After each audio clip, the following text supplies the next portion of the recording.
चलिए आज हम लोग पढ़ेंगे अध्याय 9 त्रिकोणमिति के कुछ अनुप्रयोग, जिसमें हमको पढ़ना है ऊंचाई और दूरी खास करिए। ठीक है, इसमें हमको क्या पढ़ना है? ऊंचाई और दूरी। तो लिखा है ऊंचाई और दूरी की समस्याओं को हल करने के लिए दो कोणों का प्रयोग किया जाता है। पहला हमारे पास कौन सा कोण है? उन्नयन कोण। और दूसरा है अवनमन कोण। शॉर्टकट में चित्र द्वारा हम लोग समझ लेते हैं। जब हम लोग समझ लो कि जमीन पर खड़े हों और ऊपर की ओर देखें तो हमारे आंख द्वारा जो कोण बनता है वो होता है उन्नयन कोण। ठीक है, अगर हम छत पे खड़े हों और छत से नीचे की ओर देखें तो हमारे आंख द्वारा जो कोण बनता है वो होता है अवनमन कोण। उन्नयन कोण और अवनमन कोण आपस में बराबर होते हैं। ठीक, चलिए परिभाषा यहाँ पर लिखिए उन्नयन कोण की। जैसे हमने बताया उसी तरीके से, जब कोई वस्तु हमारे नेत्र के क्षैतिज तल, ये हमारा मतलब जहां पर हम खड़े होते हैं वो हमारा क्या होता है?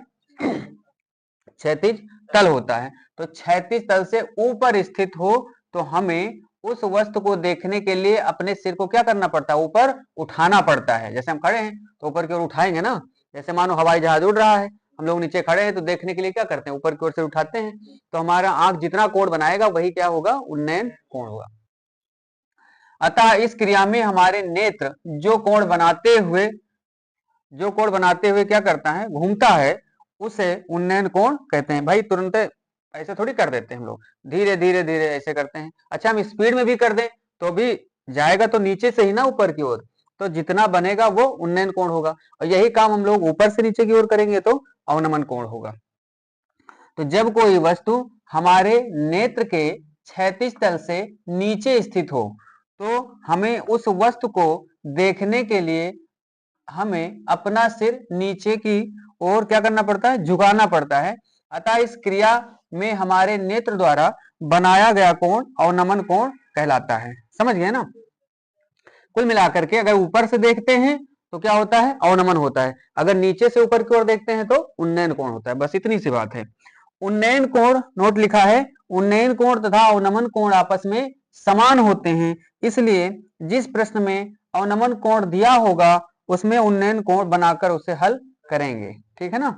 चलिए अब आगे प्रश्न को हम लोग प्रश्नावली से हल करने वाले हैं। ठीक है,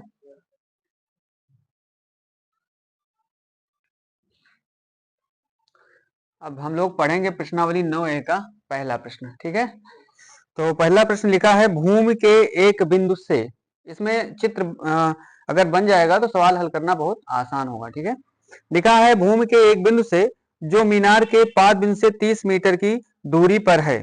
तो भूमि है हमारे पास। सबसे पहले हम यहाँ पर बनाते हैं भूमि। ये हो गई हमारी जमीन, भूमि माने हो गई जमीन, और इस पर एक मीनार खड़ी है। ठीक है, तो यहाँ पर 5 बिंदु का मतलब ये हो गया, ये बिंदु हो गया 5 बिंदु से 30 मीटर की दूरी पर है। जो मीनार है वो 30 मीटर की दूरी पर है। जैसे जमीन है, ये हमारी भूमि है और यहाँ पर मीनार खड़ी है। तो इस बिंदु से इस बिंदु की दूरी कितनी है? यहाँ पर 30 मीटर ऐसा दे रखा है इन्होंने। यहाँ ये हो गई तुम्हारी 30 मीटर। बात समझ गए ना? मीनार के शिखर का उन्नयन कोण 30 अंश है। अब ये मीनार है, ध्यान से देखना, तो शिखर कौन सा होगा? ऊंचे वाले भाग को ही तो शिखर कहते हैं। तो जमीन से, भूमि से इस शिखर का उन्नयन कोण कितना अंश है? 30 अंश। अगर उन्नयन की बात कर रहा है तो हम लोग कहां से बनाएंगे? यहां से बनाएंगे 30 अंश। समझ रहे हैं ना? अवनमन की बात करता तो फिर ऊपर बन जाता। तो भूमि है और इधर ये क्या है? मीनार है। इसके बीच की दूरी 30 है। इसका उन्नयन कोण कितना है? 30 अंश है। और हमको मीनार की ऊंचाई ज्ञात करना। ठीक, तो मीनार की ऊंचाई ज्ञात करना है तो इसको हम लोग मान लेते हैं कि मीनार की ऊंचाई कितनी है? h मीटर है। यहां पर ऐसे मान लेंगे तो हमारे पास एक समकोण त्रिभुज बन जाएगा, है कि नहीं? तो इसका नाम भी दे देते हैं ए बी और ये हो जाएगा सी। तो जो भी निकालना है इसमें हम सबसे पहले मान लेंगे। तो हमको मीनार की ऊंचाई निकालनी है तो यहां पर लिखेंगे माना माना माना मीनार की ऊंचाई, इतना जरूर लिखना, सारी चीजें लिखना, व्यवस्थित तरीके से लिखना। माना मीनार की ऊंचाई और कौन सी है? ए बी, और ए बी कितनी है हमने मानी? h मीटर, ऐसे मान लेंगे। ठीक, अब देखिए BC क्या है? BC है हमारे पास 30 मीटर। ठीक, ये कोण का नाम लेना है, अर्थात हमको सी का नाम लेना है, तो बोलेंगे कोण ए सी बी, जिसका नाम लेना होता है उसको बीच में लिखते हैं, ठीक है ना। तथा कोण ए सी बी बराबर हो जाएगा 30 अंश, ठीक। बस अब इसी त्रिभुज में हमको काम कर लेना है, तो यहाँ पर लिख देंगे समकोण त्रिभुज, समकोण त्रिभुज ए बी सी में, ऐसे हम लोग लिख देंगे। समझ में आई बात। तो अब इसको हल करना है हमको। हाँ, इसमें एक विशेष बात यह है कि अगर लंब दिया हो, आधार दिया हो, तो हम लोग जानते हैं टेन थीटा का प्रयोग करते हैं, ठीक है ना। लंब आधार में से कोई एक निकालना हो या कोई एक दिया हो तो टेन थीटा का प्रयोग करेंगे। तो यहाँ पर थीटा का काम कौन कर रहा है, 30 अंश। तो हम लिखेंगे समकोण त्रिभुज एबीसी में टेन 30 अंश, टेन 30 अंश बराबर लंब बटे आधार, यानी इसको एक बार लिखेंगे ए बी बटे बी सी, ऐसे लिख देंगे। अब टेन 30 का मान कितना होता है, 1/√3 होता है। ए बी का मान h, बी सी का मान 30 दिया है कि नहीं दिया है, कैंची गुणा करेंगे तो ये हो जाएगा √3h और बराबर 30 एक कम 30, तो h बराबर कितना आ जाएगा 30/√3, ये गुणा में उधर जाएगा भाग में। अगर कभी भी ऐसी स्थिति आती है और ऊपर कटने वाला होता है तो ऊपर नीचे उसी से हम लोग गुणा कर देते हैं, ठीक है ना। तो गुणा कर दिया यहाँ पर √3 का, तो इससे हमारे पास क्या आ जाएगा, h बराबर आ जाएगा 30√3 और √3 का गुणा कितना हो जाएगा 3 से इसको काट देंगे 10 बार, तो ये आ जाएगा 10√3 मीटर, और यही हमारा आंसर हो जाएगा। तो एक बात और है, लास्ट में जहां पर हम लिखते हैं माना, तो लास्ट में प्रश्न हल होने के बाद वहां पर लिखेंगे अतः, ठीक है ना। क्या लिखेंगे, अतः, अतः मीनार की ऊंचाई बराबर 10√3 मीटर, अतः मीनार की ऊंचाई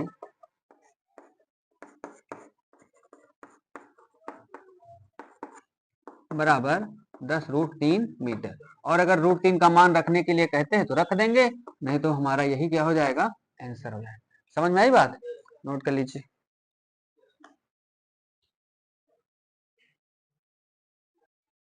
चलिए अब हम लोग देखेंगे सवाल नंबर 2। एक बात यहाँ पर नोट कर लीजिए, सबसे पहली बात, अगर जमीन की बात करता है कोई प्रश्न, तो जमीन तो ऐसे ही आपको बना देनी है। तो जमीन हो गई ऐसे, कभी भी जमीन शब्द आए तो आपको ऐसे खींच देना है एक लाइन, ठीक, जमीन या भूमि। अगर मीनार, पहाड़, पेड़ कुछ भी आता है तो सीधा खड़ा कर देना है, इतना तो आप सीख ही लीजिए, समझ गए ना। उसके बाद जैसे जैसे प्रश्न कहेगा वैसे वैसे हम लोग काम करते जाएंगे, समझ गए।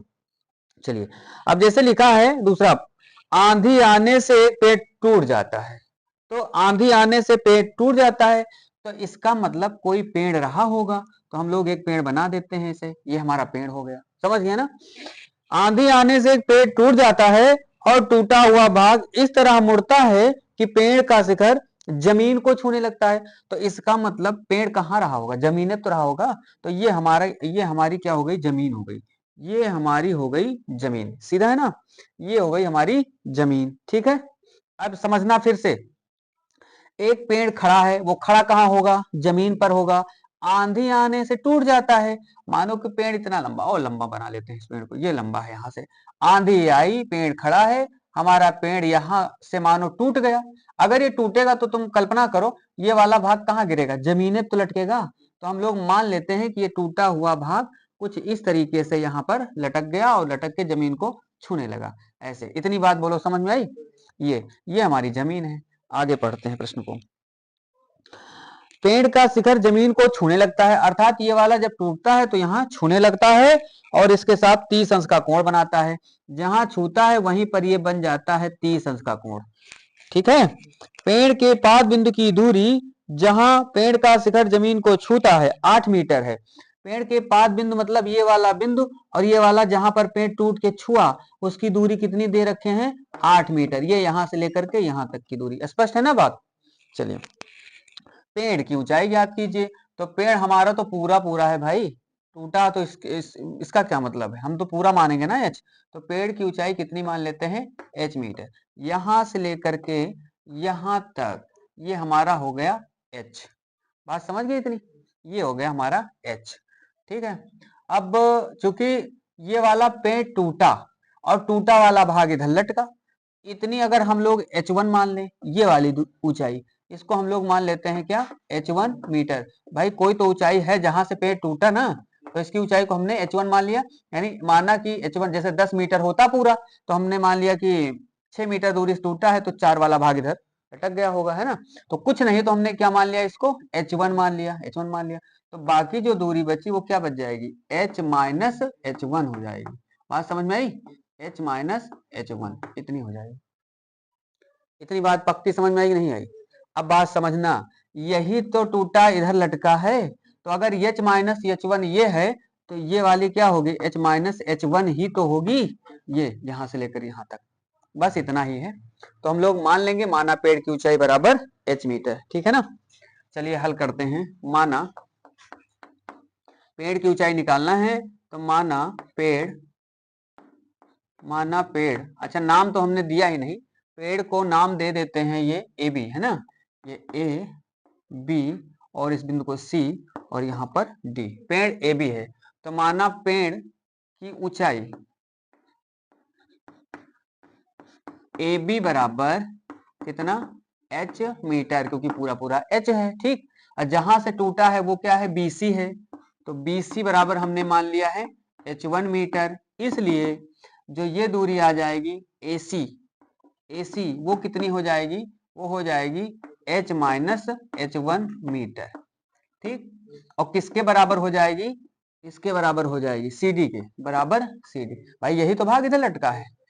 अच्छा और क्या बचता है, ये BD बचता है, BD। सारी चीजें जो भी चित्र में हम लोग बनाते हैं लिखते हैं उसको नोट कर लेना है। तो BD बराबर हमारे पास कितना है, 8 मीटर। अब हमारे पास बचा कोण, कोण का नाम लेना, तो यहाँ से शुरुआत करो, चाहे यहाँ से करो, CDB बोलो चाहे BDC बोलो, तो चाहे जो बोल दीजिए, BDC बराबर हो गया 30 अंश, समझिए। चलिए अब हम समकोण त्रिभुज ले लेते हैं। सबसे पहले तो हम क्या निकालेंगे, h1 निकालेंगे। तो h1 हमारा क्या है, लंब है, और ये क्या है, आधार है। तो लंब और आधार में क्या होता है, tan थीटा होता है, ठीक है। चलिए इससे बात करते हैं पहले हम लोग। तो यहां पर लिखेंगे समकोण त्रिभुज,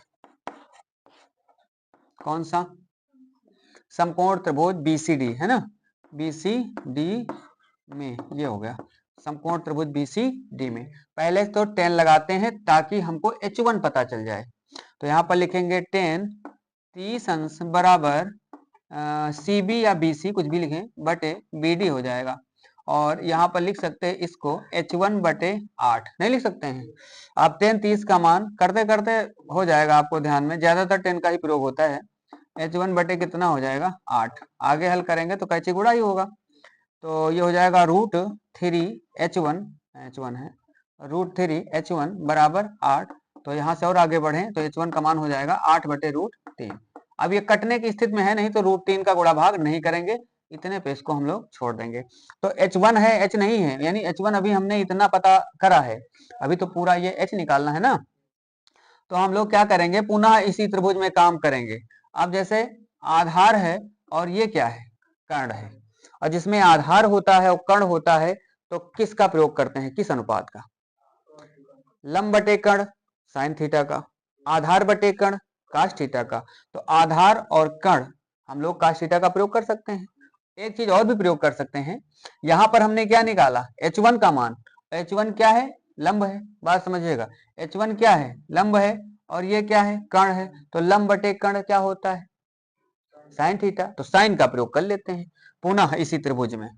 हम लोग लिखेंगे पुनः, चाहे जिसका प्रयोग करेंगे आपका कोई दिक्कत नहीं, यहाँ पर पुनः लिखेंगे, पुनः त्रिभुज कौन सा, BCD में इस बार लेंगे हम लोग साइन 30, और साइन 30 लेंगे तो होता है लंब बटे कर्ण, और लंब है हमारा BC और कर्ण है हमारा CD। चलिए साइन 30 का मान होता है 1/2, और BC का मान अभी निकाला है h1, और h1 का मान एक बार चाहे h1 लिख दो, h1 बटे CD कितना है, 8 है कि नहीं। तो यहाँ से कैची गुणा करेंगे तो ये क्या हो जाएगा 2h1, लेकिन ये 8 कहाँ से आ गया, CD गड़बड़ हो गया यहाँ पर भाई, 8 थोड़ी रहेगा, h माइनस h1 रहेगा, इस 8 की जगह रहेगा h माइनस h1, ये रहेगा। कैची गुणा कर दीजिए तो 2h1 बराबर क्या हो जाएगा, h माइनस h1, इतना ही तो होगा। चलिए H1 को इधर भेज दो, तो इसको हम लोग बोल सकते हैं 3H1। भाई 2H1 इधर ही है, एक इधर आएगा तो हो जाएगा 3H1 बराबर H, और H ही हमको निकालना है, या हम लोग कह सकते हैं, चलिए मान आगे रखो, H1 का मान कितना है 8/√3, तो ये हो जाएगा 3 गुणे 8/√3 हो जाएगा, और बराबर तो चल ही रहा है आपका H ही तो ऊंचाई है। चलिए गुणा कर दो तो 8 3 24, या फिर इसको देखिए, इस 3 को क्या लिख सकते हैं, √3 इंटू √3, या फिर ऊपर नीचे √3 का गुणा भाग कर दो, दोनों बातें आप समझ सकते हैं। तो हम H बराबर लिख रहे हैं, इसको 3 को तोड़ रहे हैं किसमें, √3 गुणा √3 में, और गुणा 8 है ये बात समझिएगा यहाँ पर, और बटे कितना हमारे पास √3, तो √3 कट गया, तो H का मान आ गया हमारे पास 8√3 मीटर, और यही क्या है, पेड़ की ऊंचाई। तो हम लोग लिख सकते हैं अतः लिख सकते हैं पेड़ की ऊंचाई, अतः पेड़ की ऊंचाई बराबर 8√3 मीटर। ये क्या हो जाएगा, आंसर हो जाएगा। समझ गए कि नहीं। एक बार हमने क्या लिया, टेन थीटा का प्रयोग किया, टेन थीटा से हमारे पास क्या निकल के आया, H1 हमारे पास निकल के आया H1। उसके बाद आप चाहे तो इन दोनों का प्रयोग कर दें, कोई दिक्कत नहीं, अगर इसका प्रयोग करेंगे तो काश का प्रयोग होगा, और अगर लंब और कर्ण का प्रयोग करते हैं तो साइन का प्रयोग होगा। दो बार क्यों प्रयोग करना पड़ा, क्योंकि पूरी ऊंचाई तो हमारे पास ये वाली है, हमको निकालना तो इसको है ना कि H1 को, लेकिन पहले किसको निकालना पड़ेगा, H1 को। ठीक है ना, ठीक है, नोट कर लीजिए आप। चलिए आगे देखिए सवाल नंबर 3। सवाल नंबर 3 लिखा है, एक मकान के आधार से एक मीनार के शीर्ष, यानी दो चीजें हैं, एक मकान है और एक क्या है, मीनार है। एक मकान के आधार से एक मीनार के शीर्ष का उन्नयन कोण 60 अंश, तथा उसी मकान के शीर्ष से उसी मीनार के शीर्ष का उन्नयन कोण 45 अंश है। मकान तथा मीनार के बीच की दूरी है 20 मीटर। मकान तथा मीनार की ऊंचाई ज्ञात कीजिए। तो दो चीजें हैं, एक मकान है, एक क्या है, मीनार है, तो दोनों जमीन पर होंगी। तो सबसे पहले हम लोग क्या करते हैं, जमीन यहां पर बना लेते हैं इसे, ये हो गई आपकी जमीन, ये जमीन हो गई, और हम लोग जानते हैं कि मीनार बड़ी होती है, तो मीनार को थोड़ा इस हिस्से बिठा देते हैं, ये मीनार हो गई, और यहां पर आपका हो गया मकान, ये मकान, ये हो गई मीनार। इसको कह देते हैं कौन सा है, ये AB, और ये मकान क्या है, CD हमारे पास मकान हो गया। समझ गए ना इतनी बात। अब मकान और मीनार के बीच की दूरी है 20 मीटर, तो यहां से लिख लेते हैं ये 20 मीटर, ये हो गई आपकी, ये दूरी हो गई 20 मीटर। समझ गए ना। चलिए तो ये हो गया आपका मकान, और ये हो गई आपकी मीनार, दोनों जमीन पर होंगे तो इनके बीच की दूरी ऐसे दिखा दिया 20 मीटर। अब आगे पुनः पढ़ते हैं। मकान के आधार, आधार ये होता है चाहे जिसका हो, ये आधार है, ये शीर्ष है, ये मीनार का आधार है और मीनार का शीर्ष है। सबसे पहली बात, मकान के आधार से मीनार के शीर्ष का उन्नयन कोण 60 अंश है। मकान के आधार से मीनार के शीर्ष, ये आधार ये शीर्ष, तो मकान के आधार से मीनार के शीर्ष, इसका उन्नयन कोण है 60 अंश, ये बन गया। ठीक, आगे उसी मीनार के शीर्ष से, यानी ये यहीं पर है मीनार का शीर्ष, उसी मीनार के शीर्ष से मकान का जो उन्नयन कोण है, पहले बात लिखी हुई मकान के शीर्ष से मीनार के शीर्ष, मकान का शीर्ष और मीनार का शीर्ष। अब मकान का शीर्ष ये है, मीनार का शीर्ष ये है, तो इसको भी मिला देते हैं।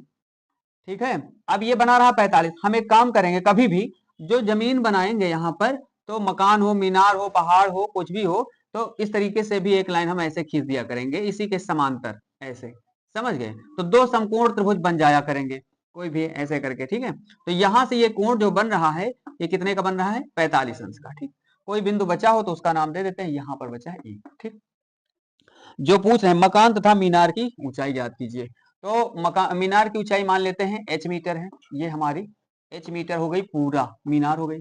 अगर हम इसको H1 मान लें, यहाँ पर H1 क्या है, मकान है, भाई ये मकान है ना, तो इसका मतलब ये और ये बराबर है तो होंगे, तो अगर ये H1 है तो ये भी H1 मीटर हो जाएगी, यहां से लेकर के यहां तक मीटर। ठीक, अगर ये H1 मान लेते हैं तो पूरी H है, तो ये वाली जो दूरी हो जाएगी वो हो जाएगी H माइनस H1 मीटर। बात समझ में आई, ये यहां से लेकर के E तक। ठीक है, बस इतना काम है आपके पास। लिखते हैं माना माना मकान की ऊंचाई,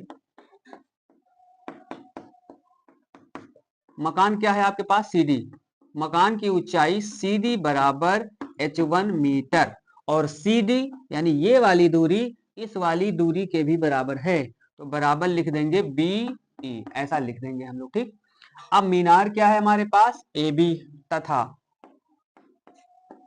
तथा मीनार की ऊंचाई AB बराबर कितना, H मीटर, ये ऐसे लिख देंगे। AB तो किसी के बराबर है नहीं। ठीक, और एक माप और है, इसका नाम है AE, सारी मापें हमको लिख देनी है।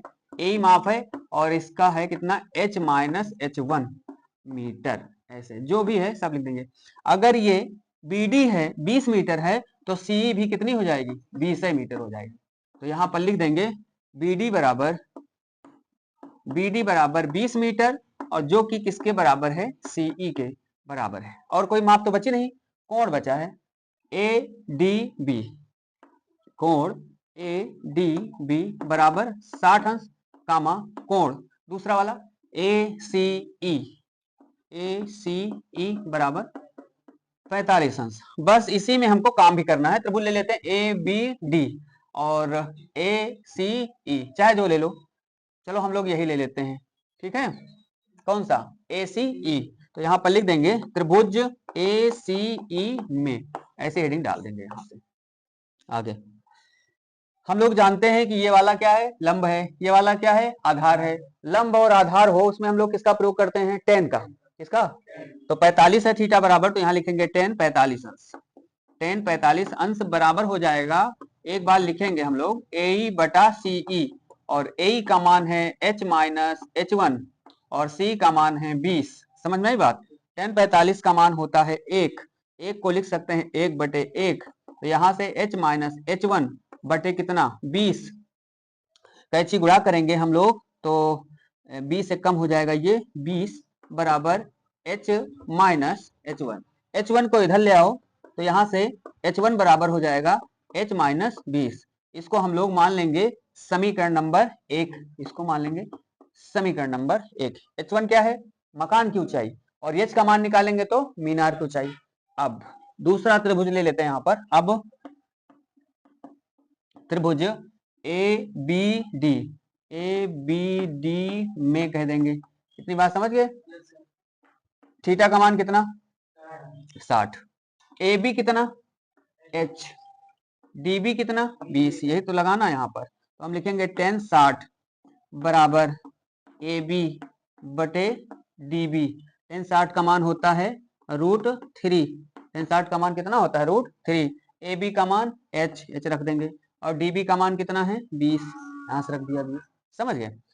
इसके बटे 1 भी कर सकते हैं, कैंची गुणा करो तो H कम 1, ये हो गया 20√3, 20√3 मीटर आपका मान निकल आया, किसका, H का मान निकला माने मीनार का मान निकला। ठीक, और H का मान उठा करके यहाँ पर रख दें, एक काम करते हैं हम लोग, हमको ठीक है, हाँ H का मान यहाँ पर उठा कर रख दें तो मकान का हो जाएगा, तो हम लिखेंगे आगे H का मान समीकरण 1 में रखने पर ये हो जाएगा, तो समीकरण 1 है H1 बराबर, तो H1 बराबर H के स्थान पे हो जाएगा 20√3 और माइनस का 20 हो जाएगा। आप देख पा रहे हैं कि 20 कॉमन है, तो क्या बचा हमारे पास √3 माइनस 1, ये आपका हो जाएगा इसका मकान की ऊंचाई हो जाएगी।